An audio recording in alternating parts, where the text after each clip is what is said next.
talaga. Ang awa oh. 4 years old na to mga bes. Grabe kalikot nito eh. Pag di gani ka makalingi-lingi na niadto ng pikas. Nagbisaya ko para makaintindi naman yung mga siyempre lagi tayong nagtatagalog, tapos marami naman tayong kaibigan na Bisaya diyan, di ba? Tara na. Siyempre lahat ng mga kaibigan natin Bisaya itutulong ko lang kayo mga kaibigan dito sa mga tree yan. Tayo gusto natin sana pumasok dun sa kubo doon, kaya lang sarado. Ayan yung kapilya nila, ayan yung water tank ko. Ayan ay yung daan doon itutur ko kayo sana doon, kaya lang sarado yung gate doon. Sarado yung gate, sarado ba? Napabayaan na yung simbahan nila mga bako. Yung simbahan nila napabayaan. Ayan. Wala na. Nadamon na.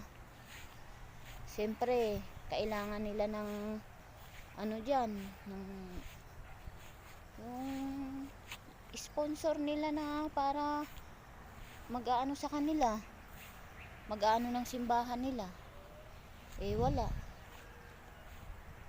Siyempre, kailangan yun. Kung wala kang pera dyan. Nagluluto pala sila rin. Ginawa na lang nila mga beso. Ginawa na lang nilang yung simbahan. Taguan ng semento. Doon yung simbahan. Wala na yung nagsimba. Natanggong na, ginawa na lang tambakan. Ginawa na lang tambakan yung simbahan mga guys. Tara. Kenny.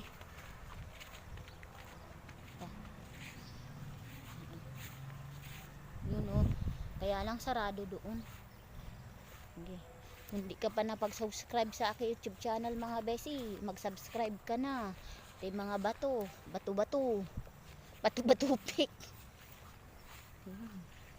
Ba, nakita mo ang aming channel. Mga besi. Yan, dun sana tayo pupunta. May niyog-niyog pa dyan. Darating ang araw mga besi. Sana darating ang araw mga besi, maging akin din to. Mahirap yan mga besi. Di sa katulad lang natin na mababa, hindi tayo pinapansin ng may pera ba? May pa-CR pa dun may pa-CR pa. Ayun mga besi, doon ko kasi na dadalhin ayun di ba maganda siya dyan, may bahay kubo. Ayun, may niyog pa dyan. Nakita niyo, diba? Ang ganda, may papaya pa doon.